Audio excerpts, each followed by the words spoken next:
Hai teman-teman, bertemu lagi dengan saya Zulia Misbah di channel YouTube saya sendiri. Saya akan melanjutkan obrolan saya dengan Neng Salwa kemarin, yaitu pernikahan dan pertimbangannya.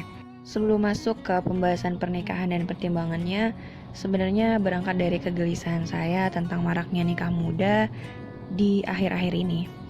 Karena banyak banget emang teman-teman yang memutuskan untuk menikah muda, dan beberapa teman-teman yang menikah muda alasannya adalah untuk menghindari pacaran. Menurut saya menghindari pacaran nggak harus dengan menikah muda sih. Karena apa? Karena ya dunia pemuda itu nggak hanya tentang syahwat dan lawan jenis aja. Meskipun kita bergaul dengan teman-teman lawan jenis juga nggak melulu tentang perasaan dan ya seperti itulah. Karena ya emang banyak banget yang mendistrak pikiran kita ketika kita menjadi seorang pemuda gitu, nggak melulu tentang baper, bucin, dan sebagainya. Ada banyak hal yang bisa kita lakuin untuk melupakan sejenak tentang percintaan seperti itu, untuk tidak memikirkan dan tidak membuang-buang waktu dengan hal-hal seperti jodoh, mikirin nikah, atau mikirin pacar, atau mikirin kekasih. Semoga bermanfaat video kali ini. Kita akan ngebahas pernikahan dan pertimbangannya, karena ya menurut aku sih untuk menghindari pacaran nggak harus dengan nikah muda. Masih banyak hal lain yang bisa dilakuin seperti menjadi pemuda produktif. Karena kalau langsung ke pernikahan itu mengurangi kesakralan dari pernikahan itu sendiri gitu. Karena menikah itu kan nggak cuman untuk menyalurkan syahwat secara halal, melainkan ada banyak hal yang perlu dipertimbangkan. Seperti yang pernah dijelaskan oleh Syekh Yusri, bahwasannya membujanglah untuk laki-laki, lebih baik dia membujang daripada menikah tapi masuk neraka. Karena apa? Karena dia menikahi perempuan tapi hanya sebatas mampu untuk membayar maharnya aja, tapi nggak mampu untuk menafkahi. Karena menafkahi di sini kan nggak cuman sebatas membayar mahar terus hidup beberapa bulan memberi tempat tinggal, melainkan juga membayar mahar itu menafkahi itu dalam arti ya memberi makan seumur hidup seperti itu. Dan itu kan perlu banyak banget yang perlu dipertimbangkan, harus benar-benar dipertimbangkan gitu, bukan hanya sebatas melampiaskan syahwat secara halal. Terus solusinya karena memang kalau nggak nikah muda nanti pasti pacaran gitu. Ya sebenarnya kita bisa aja sih menghindar diri dari pacaran ya dengan menjadi pemuda produktif itu tadi. Karena ya semua bisa kita kontrol gitu. Kita sendiri yang bisa menyibukkan diri kita dengan hal-hal yang bermanfaat. Karena memang perempuan apalagi ya, perempuan ketika tangannya tidak disibukkan dengan sesuatu, maka hati dan mulutnya lah yang akan tersibukkan. Itu kata-katanya Syekh Muhammad Imaroh di Tahrir Mar'ah majalah Azhar, yang sekarang udah meninggal beliaunya, lahul fatihah. Itu bener kena banget sih menurut aku. Karena memang kalau misalnya kita nggak punya kegiatan apapun, kalau kita nggak tersibukkan sama gibah, ya kita bakal tersibukkan dengan hati kita. Hati itu kan macem-macem ya, bisa ngerasain entah negatif sama orang lain, atau mungkin ya mikirin ya kayak gitulah, mikirin lawan jenis kayak gitu. Makanya untuk menyibukkan diri ya itu ada di diri kita sendiri gitu. Dan kesibukan tuh banyak banget yang bisa kita lakuin. Semoga bermanfaat konten kali ini. Bilang menghindari pacaran ya emang solusi terbaik menikah muda gitu. Padahal kan nggak harus dengan menikah muda juga. Padahal menghindari pacaran dengan tidak berpacaran itu sebenarnya bisa gitu. Kalau pendapatnya Mbak Salwa tentang pernikahan itu sendiri gimana? Pernikahan itu kan kita juga menikah itu jadi butuh kalau pertimbangan. menurut saya pernikahan itu nggak boleh, kalau saya pribadi ya ini, tapi terserah orang-orang seperti apa. Untuk suatu pernikahan, jenjang kehidupan yang lebih serius, di situ kan berarti kita sudah siap untuk punya anak, berkeluarga, punya tanggung jawab lebih besar, moral maupun secara finansial gitu ya. Lebih baik untuk dipikirkan lebih matang. Maksudnya apa?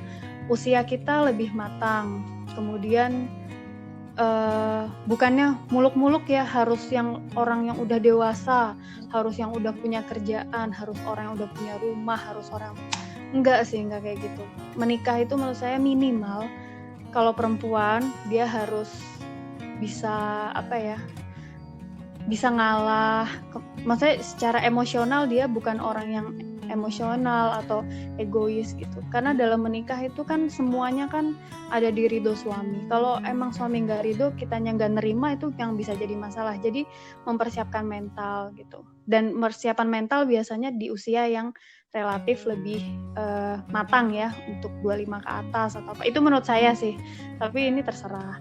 Atau mungkin di bawah itu orang lebih dewasa kan juga tidak menutup kemungkinan gitu. Terus minimal kitanya kalau perempuan, kalau menurut saya harus punya pengalaman, entah itu bekerja, entah itu bersosialisasi, entah itu berorganisasi, karena itu penting nanti dalam pernikahan, bagaimana kita memanage suatu rumah tangga, memanage keuangan kayak gitu. Syukur-syukur kalau udah punya kerjaan gitu, jadi lebih stabil lagi. Ini kan namanya manusia berusaha ya Dek ya gitu. Terus menurut saya lebih baik itu pendidikannya diselesaikan dulu baru menikah. Kenapa? Karena kalau saya tipikal orang yang kalau masa pendidikan itu harus fokus sih kalau saya. Tapi kan orang terserah ya. Jadi ketika kita fokus, kalau misalnya pas lagi pendidikan kemudian nikah ya, kalau saya kan agak terganggu gitu. Jadi mendingan cepet-cepet lah kamu selesaiin sekolah, baru habis itu nikah gitu. Kalau saya sih. Jadi saya tuh pas umur belum 25 tuh belum kepikir banget lah gitu masalah pernikahan. Begitu udah selesai 25, baru tuh saya lihat kiri kanan, teman-teman udah pada nikah, mulai galau-galau. Tapi akhirnya ya udah santai gitu. Karena akhirnya ketika kita udah punya kerjaan, punya teman banyak, terus punya organisasi, punya hobi, bisa menyalurkan hobi dengan traveling dengan uang sendiri atau apa, itu justru menarik gitu. Begitu udah semua itu udah saya rasain, semua keliling Indonesia udah, barulah oh ya saya emang harus nikah gitu. Itu kalau saya ya. Tapi kalau apa? Oh jadi yang banyak traveling di story itu pakai uang sendiri? Alhamdulillah iya. Jadi saya kerja dari begitu fresh graduate langsung keterima di rumah sakit swasta di Jakarta. Awal kan di rumah sakit Aswiyutiah ya, pengabdian kurang lebih 1 tahun. Habis itu saya ke Jakarta karena orang tua di Jakarta. Terus dari gaji itulah, mulai dari internship itu di Banyuwangi sampai saya di Aswiyutiah sampai di Jakarta, uang saya tabung buat jalan-jalan, buat seminar, buat kemana-mana gitu. Pokoknya menikmati hidup dulu sih kayak gitu, tapi tetap nabung gitu. Saya selalu alokasikan gaji buat traveling sih. Kalau itu kan tadi dari segi ceweknya ya, ketika kita harus lebih siap emosional, terus bagaimana mental, kesehatan kita juga. Kadang kan belum siap waktunya hamil, udah harus menikah, itu kan juga nggak bagus. Nah, makanya yang matang. Tapi kalau laki-laki itu sebenarnya ada ya minimalnya gitu nggak sih Mbak? Kadang kan orang laki-laki belum dapat kerjaan, itu pasti orang tua juga nggak setuju, atau mungkin selama orang tuanya mampu misalnya, dan dianya nggak ada beban mental misal untuk walaupun udah nikah tetap dapat sokongan dari orang tua, itu nggak masalah ya, nggak apa-apa. Tapi kalau saya pribadi, saya sih lebih suka laki-laki yang minimal dia udah punya pemasukan lah gitu, jadi nggak ngandelin orang tua aja. Saya lebih suka orang yang mandiri soalnya. Iya, kebanyakan orang juga kayak gitu. Iya pastilah Dek, namanya. Makanya kalau laki-laki sih menurut saya dia harus ini dulu sih, lebih survive bisa. Karena dia yang nanti akan memimpin keluarga gitu. Kalau perempuan kan memanage, kalau laki-laki yang memutuskan gitu. Jadi justru tanggung jawabnya lebih besar di laki-laki. Mandiri tuh penting. Tapi Mbak ada tuh ya. Tapi tuh ada bahwasannya yang tadi berkaitan juga, kita kan sepakat ya bahwasannya kalau menikah itu harus kesiapan dan matang secara fisik, mental maupun sosial. Tapi ada yang bilang bahwasanya ketika masa muda dan dia tidak bisa membendung syahwatnya, maka lebih baik menikah. Gitu.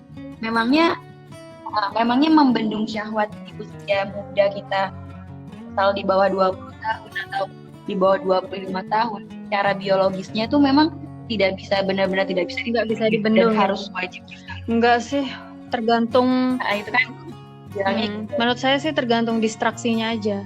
Kan itu pengalihan aja. Kalau kamu nganggur, nggak terlalu banyak kerjaan yang menyita waktu kamu, ya kamu mungkin akan terfokus hal itu, apalagi teman sekitar semua udah nikah. Tapi kalau kamu punya hobi, sesuatu yang kamu senangi, terus misal nih kamu suka, contoh kalau saya suka jalan-jalan atau suka